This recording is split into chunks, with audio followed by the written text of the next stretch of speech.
ಎಲ್ರಿಗೂ ನಮಸ್ಕಾರ. ನಿನ್ನೆ ನಾವು ಮತ್ತು ನಮ್ಮ ಸ್ನೇಹಿತರು ಮಾತಾಡ್ತಾ ಇದ್ವಿ. ಅವರು ಒಂದು ವಿಷಯ ಕೇಳಿದರು.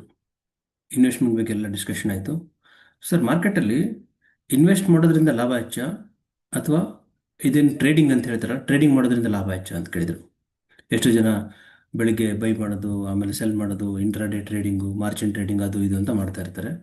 ಈ ರೀತಿ ಮಾಡೋದ್ರಿಂದ ಲಾಭ ಜಾಸ್ತಿ ಆಗುತ್ತೋ ಅಥವಾ ಇನ್ವೆಸ್ಟ್ ಮಾಡಿ ಹೂಡಿಕೆ ಮಾಡೋದ್ರಿಂದ ಜಾಸ್ತಿ ಆಗುತ್ತಾ ಅಂತ ಕೇಳ್ತಾ ಇದ್ರು. ಸೊ ಈ ರೀತಿ ಸುಮಾರು ಜನಕ್ಕೆ ಒಂದು ಕ್ವಶನ್ ಇರ್ತೈತೆ ತಲೆಯಲ್ಲಿ. ಓಕೆ, ಇದ್ರ ಬಗ್ಗೆ ಕ್ಲಾರಿಟಿ ಕೆಲವೊಂದು ಪಾಯಿಂಟ್ಗಳಲ್ಲಿ. ಒಂದನೇದಾಗಿ ನಾನು ಅವ್ರಿಗೆ ಹೇಳಿದೆ, ಟ್ರೇಡಿಂಗ್ ಯಾವ ಥರ ಆಗುತ್ತೆ. ಈ ಟ್ರೇಡಿಂಗಲ್ಲಿ ನಾನು ಮತ್ತು ನನ್ನ ಸ್ನೇಹಿತರು ಟ್ರೇಡ್ ಮಾಡ್ತಾ ಇದ್ದೆ ಅನ್ಕೊಳ್ಳಿ ಸ್ಟಾಕ್ ಮಾರ್ಕೆಟಲ್ಲಿ. ಈಗ ನಾನು ಏನೋ ಒಂದು ಪೊಸಿಷನ್ ತೊಗೊಂಡಿರ್ತೀನಿ, ಅವರೊಂದು ಏನೋ ಪೊಸಿಷನ್ ತೊಗೊಂಡಿರ್ತಾರೆ. ಈಗ ಟ್ರೇಡ್ ಮಾಡೋಕರೆ ಐದರ್ ನನಗೆ ಪ್ರಾಫಿಟ್ ಆಗಬೇಕು ಅಥವಾ ಅವನಿಗೆ ಪ್ರಾಫಿಟ್ ಆಗಬೇಕು. ನನಗೆ ಪ್ರಾಫಿಟ್ ಆದರೆ ಅವನಿಗೆ ಲಾಸ್ ಆಗುತ್ತೆ, ಅವನಿಗೆ ಪ್ರಾಫಿಟ್ ಆದರೆ ನನಗೆ ಲಾಸ್ ಆಗುತ್ತೆ. ಈ ರೀತಿ ಇಬ್ರಿಗೂ ಏನು ರೆಸಿಪ್ರೋಕಲ್ ಎಫೆಕ್ಟ್ ಅಂತ ಏನು ಹೇಳ್ತೀವಿ ಅದಾಗತ್ತೆ ಸ್ಟಾಕ್ ಮಾರ್ಕೆಟ್ ಟ್ರೇಡಿಂಗಲ್ಲಿ ಎಸ್ಪೆಷಲಿ. ಅದೇ ಇನ್ವೆಸ್ಟ್ ಮಾಡಿದಾಗ, ಈಗ ನಾನು ಇನ್ವೆಸ್ಟ್ ಮಾಡಿರ್ತೀನಿ, ನಮ್ಮ ಸ್ನೇಹಿತರು ಇನ್ವೆಸ್ಟ್ ಮಾಡಿರ್ತಾರೆ, ಮಾರ್ಕೆಟ್ ಬೆಳೆದ್ರೆ ಇಬ್ರಿಗೂ ಪ್ರಾಫಿಟ್ ಆಗುತ್ತೆ. ಸೊ ಹಾಗಾಗಿ ಟ್ರೇಡಿಂಗಲ್ಲಿ ಈ ರೀತಿ ಏನೋ ಲಾಸಸ್ ಆಗತ್ತೆ.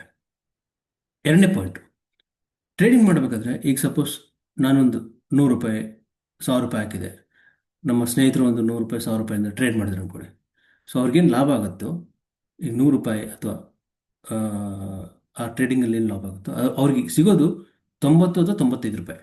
ಅದು 5-10 ರೂಪಾಯಿ ಆ ಟ್ರೇಡಿಂಗ್ ಎಕ್ಸ್ಪೆನ್ಸ್, ಬ್ರೋಕರೇಜು, ಕಮಿಷನ್ಸು ಅಂತ ಹೊರಟೋಗುತ್ತೆ.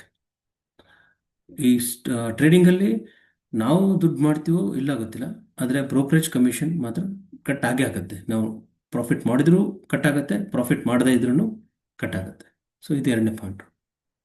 ಮೂರನೇದು ಏನಂದರೆ, as per data security exchange board of India, SEBI ಅಂತ ನಾವೇನು ಹೇಳ್ತೀವಲ್ಲ, ಆ ಡೇಟಾ ಪ್ರಕಾರ ಸುಮಾರು 90% ಜನ ಟ್ರೇಡರ್ಸು ಮಾರ್ಕೆಟಲ್ಲಿ ದುಡ್ಡು ಲಾಸ್ ಮಾಡ್ಕೊಳ್ತಾರೆ, ಅವರು ಪ್ರಾಫಿಟ್ ಮಾಡ್ತಾ ಇಲ್ಲ ಅಂತ ಒಂದು ಡೇಟಾ ಇದೆ.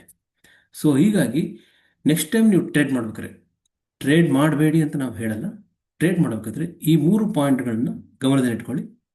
ಧನ್ಯವಾದಗಳು. ನಿಮಗೆ ಈ ವಿಡಿಯೋ ಇಷ್ಟ ಆಗಿದ್ರೆ ಇದೇ ವಿಡಿಯೋನ ನೀವು ನಿಮ್ಮ ಫ್ರೆಂಡ್ಸ್ ಮತ್ತು ಫ್ಯಾಮಿಲಿ ಮೆಂಬರ್ಸ್ಗೂ ಶೇರ್ ಮಾಡ್ಬೋದು. Thank you.